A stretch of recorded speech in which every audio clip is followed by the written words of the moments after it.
You're welcome to this edition of the program. Thank you, Wale. Thank you.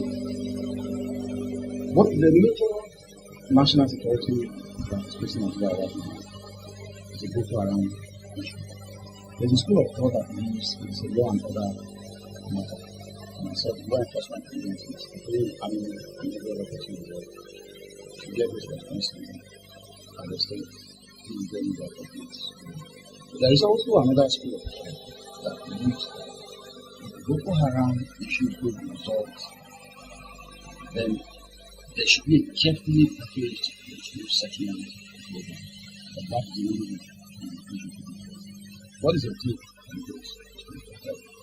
Well, the two schools of thought, their views cannot just be dismissed. But the Boko Haram issue has gone beyond another thing.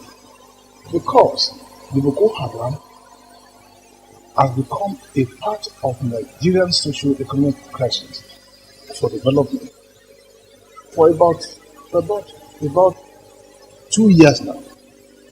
Or even 2 years was too long. After the April elections last year, that's when the Boko Haram thing surfaced. And the solution to the problem is political. And that is why I've always canvassed that we should appeal to our northern political leaders, particularly our colleagues from the north, to try and attempt to find political solutions to the Boko Haram affair. Because, during the elections, some leaders in the north said clearly, and they were recorded by the media, to have said, if certain things did not happen, they will make Nigeria ungovernable. I'm not accusing them of being the brain behind the Boko Haram crisis, but I'm saying that, just typical of what you used to say, that a witch cried yesterday night and the child died this morning. Yes. Who does not know that the idea of yesterday has been responsible for the death of the child today? So the political leaders must take it as a challenge, particularly the leaders from the north, to ensure that they find solutions to the Boko Haram problem. Killing innocent people will not solve the problem of Nigeria. And when you kill innocent people, you say you are making a point. What point they make, we don't know. And even it has got to a point where we don't even know who their leaders are. We don't know who their leaders are. Whether the leaders are young, old, middle age, or whatever, we don't know. But that notwithstanding, I appeal to our leaders in the north, please sit down and give us solutions, political solutions to the menace of Boko Haram. Because honestly speaking, we cannot continue in this fashion, where innocent people will be losing their lives every day, all because of one factor that, some of them said, you don't want Western education. I don't believe that kind of story. And we have been told that many of them are graduates. And when they are graduates, how will you say you don't want Western education? It goes beyond that. And that is why I said political issues are surrounding the activities of the Boko Haram, and political leaders, particularly from the north, must assist the nation in arresting this grave matter. We are talking about the insecurity in the northeastern part of the country. But also in other parts of the country, we have the issue of insecurity as well.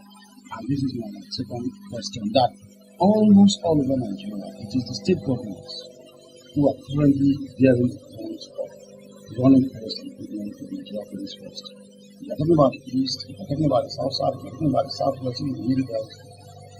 The state governors are buying vehicles, weapons, even money and things like that for the police. Meanwhile, this is supposed to be a federal responsibility.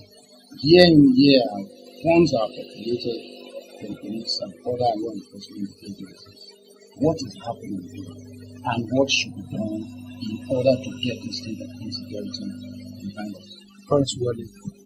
Very, very, very intelligent question. One must commend the state governments for what they're doing. In fact, I was looking at the newspapers and I saw the picture of Ajimobi. Getting Bola Tinubu to come and commission some 60-something vehicles that the government of Oyo State had bought for the police. These are very good things. But we also cannot say that the federal government has not been doing the same thing. The federal government has been doing the same thing. But I believe that because the state governors are going beyond the limits of their powers to ensure that they include police in their budget, one must commend it. But after having said that, the socio-economic problems Nigerians are facing have dated systematic too. When I was in the university, in the 60s, in the Civil War years, employers used to come to the university campuses and employ labor So the graduates at that time were fully engaged within 3 months of their leaving the university. But it's no longer so. This crisis started in 1982. And with that crisis, we have had many, many years of graduate unemployment.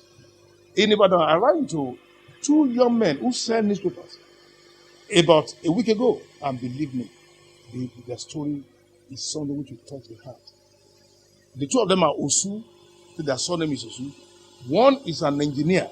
The other one is in the Open University, studying to be a graduate. And I asked them, why are you selling newspapers? They said, well, that is the only thing that gives them their means of livelihood. And that is what is happening in most of the states of the Federation now. And therefore, the insecurity you are talking about has roots inside the unemployment which is facing many of our youngsters. As I've said, the state governors should be a problem. But we must task them and the federal government to create jobs and see what we can do to ensure that we minimize this unemployment. For as long as it remains, many of our youth, educated youth, who really are very, very brilliant people, will be moving to areas to safeguard their own interests, and you won't be surprised that if they move into barbing, they will try to live with barbing. But if they move to armed robbery, then we are in trouble. Because the armed robbers we are going to produce are going to be educated armed robbers that will be very difficult for the police to nab. Because they are not just ordinary people, they are educated. They know the worth of education, and they know how to use their education to prepare whatever they are doing. So the insecurity in the nation must be faced by the governments of our country, state and federal, to ensure that we create unemployment. The last public appearance of the president in his monthly interviews with the press, yes, he also talked about that thing, which is very vital. And the state government must be accepted to do that thing. But having said that, look at it now. In our own time, we didn't have anything called OPC, Ebesu, Yandaba, all these Niger militants. But we now have them because these young graduates are moving to all these places to ensure that they can safeguard their interests and the corporate interests of their areas in Nigeria, with the fact that they ensure that the country moves along lines of social justice and lines that do not, in fact, allow people to be exploited very badly.